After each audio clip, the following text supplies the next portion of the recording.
Hare Krishna. I welcome all of you to our new session of reading Bhagavad Gita. Will we start with the introduction today? As we all know, it is written by Srila Prabhupada, who is the founder Acharya of iskcon.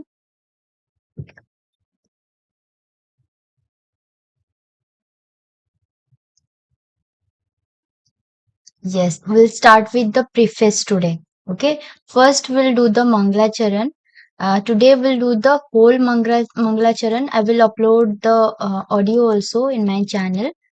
You can go and practice the Mangalacharan. Before reading Bhagavad Gita, first we need to recite the Mangalacharan, full Mangalacharan. So let's start with the Mangalacharan. ॐ अज्ञानतिमिरन्धस्य ज्ञानजनशलाकया चक्षुरुन्मीलितं येन तस्मै श्रीगुरवे नमः.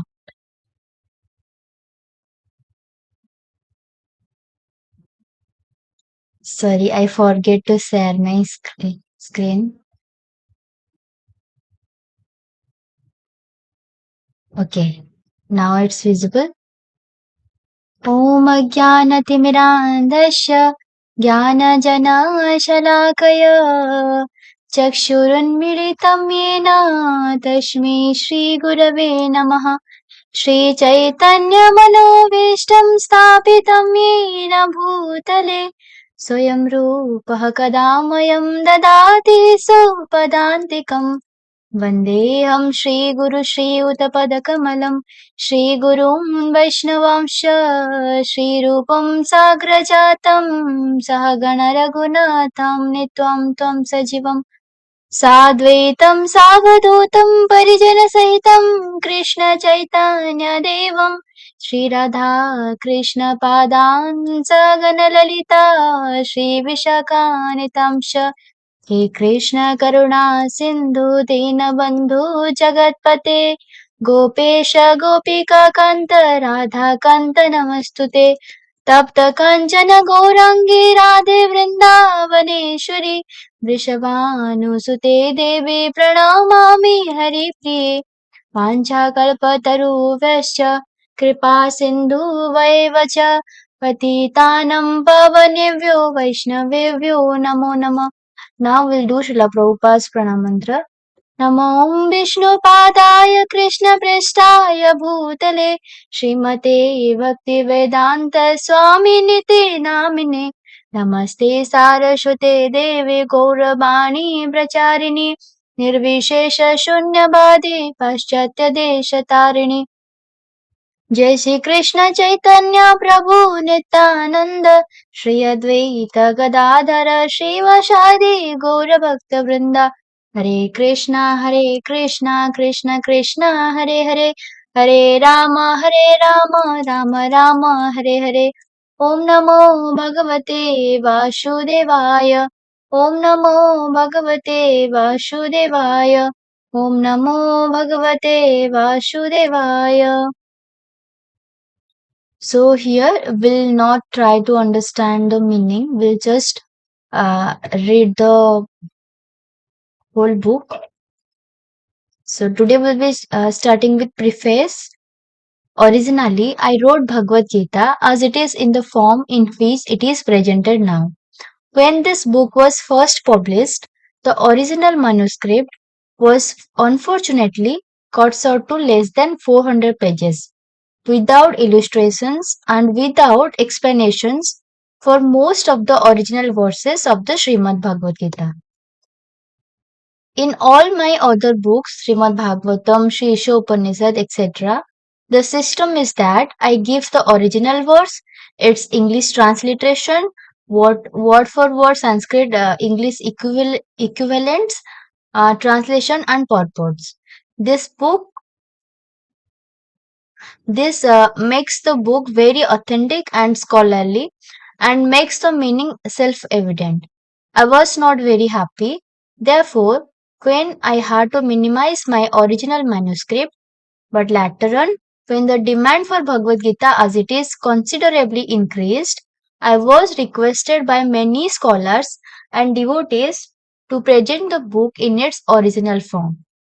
Thus, the present attempt is to offer the original manuscript of this great book of knowledge with full parampara explanation in order to establish the Krishna consciousness movement more soundly and progressively. Our Krishna consciousness movement is genuine, historically authorized, natural, and transcendental due to its being based on Bhagavad Gita as it is. It is gradually becoming the most popular movement in the entire world, especially amongst the younger generation. It is becoming more and more interesting to the older generation also. Older gentlemen are becoming interested so much so that the fathers and grandfathers of my disciples are encouraging by us by becoming life members of our great society, the International Society for Krishna Consciousness. In Los Angeles, many fathers and mothers used to come to see me to express their feelings of gratitude for my leading the Krishna consciousness movement throughout the entire world. Some of them said that it is greatly fortunate for the Americans that I have started the Krishna consciousness movement in America. But actually, the original father of this movement is Krishna himself, is Lord Krishna himself. Since it was started a very long time ago, but it coming down to human society by disciplic succession. If I have any credit in this connection, it does not belong to me personally, but it is due to my eternal spiritual master, His Divine Grace, Om Vishnupada Paramahansa Paribrajagacharya, uh, Ashtottara Satta, Sri Srimad Bhakti Siddhanta Saraswati Goswami Maharaj Prabhupada. If personally I have any credit in this matter, it is only that I have tried to present Bhagavad Gita as it is without any adulteration. Before my presentation of Bhagavad Gita as it is, almost all the English editions of Bhagavad Gita were introduced to fulfill someone's personal ambition. But our attempt in presenting Bhagavad Gita as it is to present the mission of the Supreme Personality of Godhead Krishna. Our business is to present the will of Krishna, not that of any mundane speculator like the politician, philosopher, or scientist, for they have very little knowledge of Krishna despite all their other knowledge. When Krishna says, Mam mana bhava mad bhakto mad yaji mam namaskuru, Bhagavad Gita 18.65. We, unlike the so-called scholars, do not say that Krishna and his inner spirit are different. Krishna is absolute and there is no difference between Krishna's name, Krishna's form, Krishna's qualities, Krishna's pastimes, etc. This this absolute position of Krishna is difficult to understand for any person who is not a devotee of Krishna in the system of parampara, disciplic succession. Generally, the so-called scholars, politicians, philosophers, and swamis without perfect knowledge of Krishna try to banish or kill Krishna when writing commentary on Bhagavad Gita.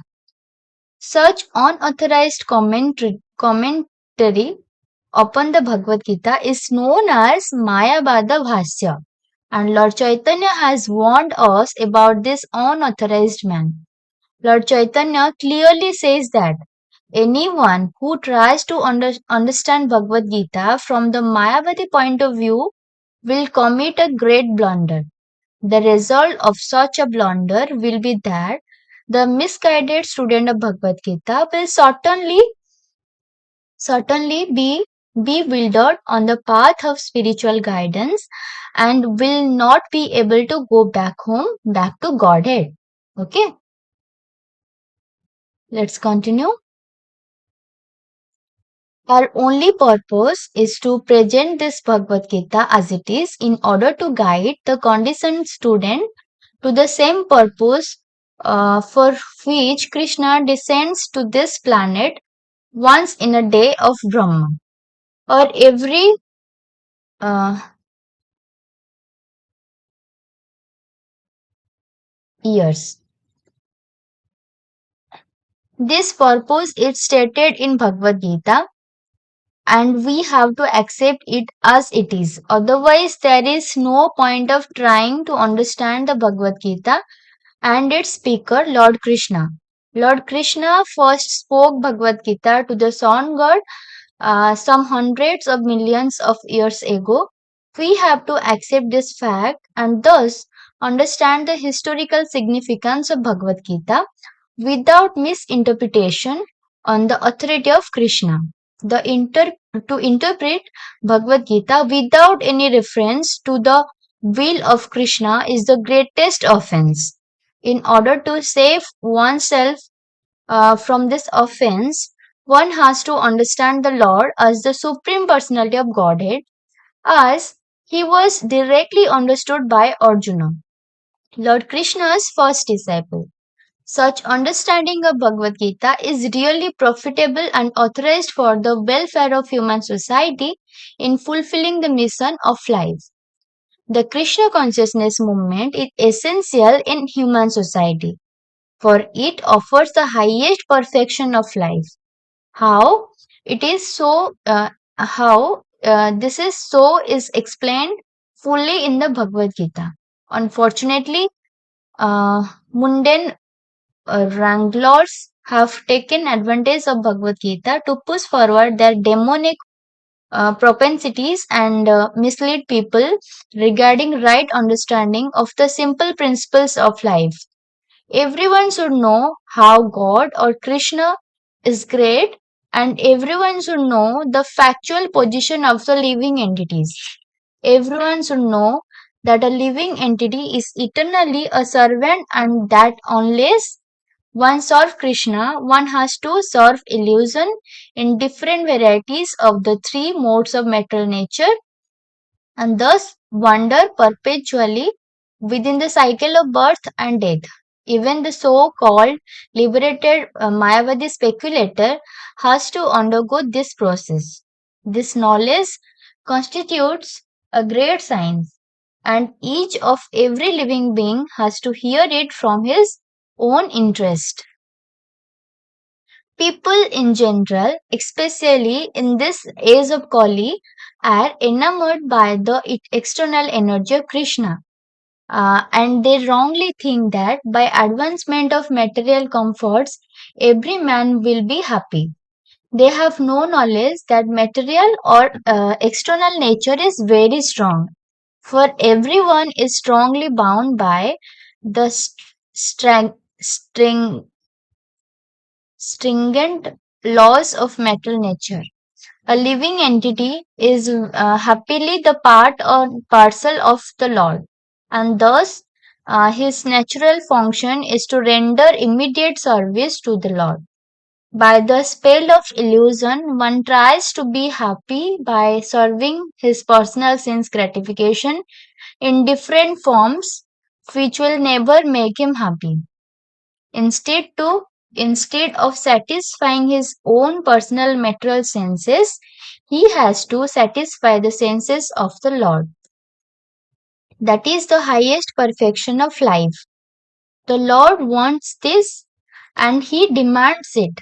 One has to understand this central point of Bhagavad Gita. Our Krishna consciousness movement is teaching the whole world this central point. And because we are not polluting the theme of Bhagavad Gita as it is, anyone seriously interested in deriving benefit by studying the Bhagavad Gita must take help from the Krishna consciousness movement for uh, practical understanding of Bhagavad Gita under the direct guidance of the Lord. We hope, therefore, that people will derive the greatest benefit by studying Bhagavad Gita as it is, as we have presented it here. And even one man becomes a pure devotee of the Lord, we shall consider our attempt a success. A.C. Bhaktivedanta Swami, 12 March 1971, Sydney, Australia. Let's go to the introduction. We will read the translation. ॐ अज्ञानतिमिरन्धस्य ज्ञानजनशलाकया चक्षुरुन्मीलितं येन तस्मै श्रीगुरवे नमः। श्रीचैतन्यमनोभीष्टं स्थापितं येन भूतले स्वयं रूपः कदा मह्यं ददाति स्वपदान्तिकम्। I was born in the darkest ignorance, and my spiritual master opened my eyes with the torch of knowledge. I offer my respectful obeisances unto him. Faithful Srila Rupa Goswami Prabhupada, who has established within this material world the mission to fulfill the desire of Lord Chaitanya, give me shelter under his lotus feet. वन्देऽहं श्रीगुरुश्रीयुतपदकमलं श्रीगुरून् वैष्णवांश्च श्रीरूपं साग्रजातं सहगण रघुनाथं नीत्वा तं सजीवं साद्वैतं सावधूतं परिजनसहितं कृष्णचैतन्यदेवं श्रीराधाकृष्णपादान् सहगणललिता श्रीविशाखान्वितांश्च। I offer my respectful obeisances unto the lotus feet of my spiritual master and unto the feet of all Vaishnavas. I offer my respectful obeisances unto the lotus feet of Srila Rupa Goswami along with his elder brother Sanatan Goswami as well as Raghunath Dasa and Raghunath Bhatta, Gopal Bhatta and Srila Jiva Goswami. I offer my respectful obeisances to Lord Krishna, Chaitanya and Lord Nityananda along with Aditya Acharya, Gadadhara, Srivas and other associates. I offer my respectful obeisances to Srimati Radharani and Sri Krishna along with their associates Sri Lalita and Visakha. हे कृष्ण करुणा सिंधु दीनबंधु जगतपते गोपेश गोपिकाकांत राधाकांत नमस्तुते.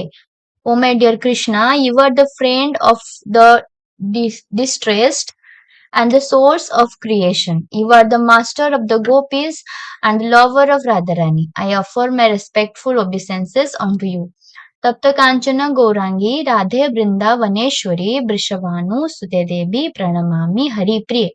So that is the pranam mantra of Radharani. I offer my respects to Radharani, whose bodily complexion is like molten gold and who is the queen of Vrindavan. You are the daughter of King Vrishabhanu and you are very dear to Lord Krishna. Okay. So Bancha Kalpataru, this is the prayer for Vaishnavas. Bancha Kalpataru Vyasya Kripa Sindhu Vaivacha Patitanam Pavanevyo Vaishnavevyo Namo Namah. So I offer my respectful obeisances unto all the Vaishnava devotees of the Lord. They can fulfill the desire of everyone just like desert trees and they are full of compassion for the fallen souls. So now it's the pranam mantra for Panchatattva. Sri Krishna, Chaitanya, Prabhu Nityananda, Sri Advaita Gadadhara, Srivas Adi Sri Gaura Bhakta Vrinda. I offer my obeisances to Sri Krishna Chaitanya, Prabhu Nityananda, Sri Advaita, Gadadhar Pandit and Srivas Thakur and others in the line of devotion. Then Hare Krishna, Krishna Krishna, Hare Hare, Hare Ram, Ram Ram, Hare Hare. Bhagavad Gita is also known as Gita Upanishad. It is the essence of Vedic knowledge and one of the most important Upanishad in the Vedic literature. Of course, there are many commentaries in English on the Bhagavad Gita, and one may question that what is the necessity for another one. This present edition can be explained in the following way. Okay. Recently, an American lady asked me to recommend an English translation of Bhagavad Gita. Of course, in America, there are so many editions of Bhagavad Gita available in English, but as far as I have seen, not only in America but also in India, none of them can be strictly said to be authoritative because in almost every one of them, the commentator has expressed his own opinions without touching the spirit of Bhagavad Gita as it is. So that is why this Bhagavad Gita is very authentic and necessary. The spirit of Bhagavad Gita is mentioned in Bhagavad Gita itself. It is just like this. If we want to take a particular medicine, then we have to follow the directions written on the label. We cannot take the medicine according to our own whim or the direction of a friend. Okay. It must be taken according to the directions on the label or the directions given by a physician. Okay. Similarly, Bhagavad Gita should be taken or accepted as it is, directed by the speaker himself. The speaker of Bhagavad Gita is Lord Krishna. It is mentioned on every page of Bhagavad Gita as the Supreme Personality of Godhead, that is Bhagwan. Of course, the word Bhagwan sometimes refers to any powerful person or any powerful demigod, and certainly here Bhagavad Gita designates Lord Krishna as a great personality. But at the same time, we should know that Lord Krishna is the Supreme Personality of Godhead, as is confirmed by all great acharyas like Sankaracharya, Ramanujacharya, Madhavacharya, Nimbarka Swami, Sri Chaitanya Mahaprabhu, and many other authorities of Vedic knowledge in India. The Lord Himself also establishes Himself as the Supreme Personality of Godhead in the Bhagavad Gita, and he is accepted as such in the Brahma Samhita and all the Puranas, especially Srimad Bhagavatam, known as the Bhagavata Purana. Therefore, we should take Bhagavad Gita as it is, directed by the personality of Godhead himself. In the fourth chapter of Bhagavad Gita, Lord says, okay, we'll stop here today, and tomorrow we'll start with this slokas. Okay, so Vanchakalpatarubhyascha kripa sindhu vaivacha patitanam pavanebhyo vaishnavebhyo namo namah. Jagat Guru Srila Prabhupada की जय, समवेत भक्त वृंद की जय, गौर प्रेमानंदे हरि हरि बोल।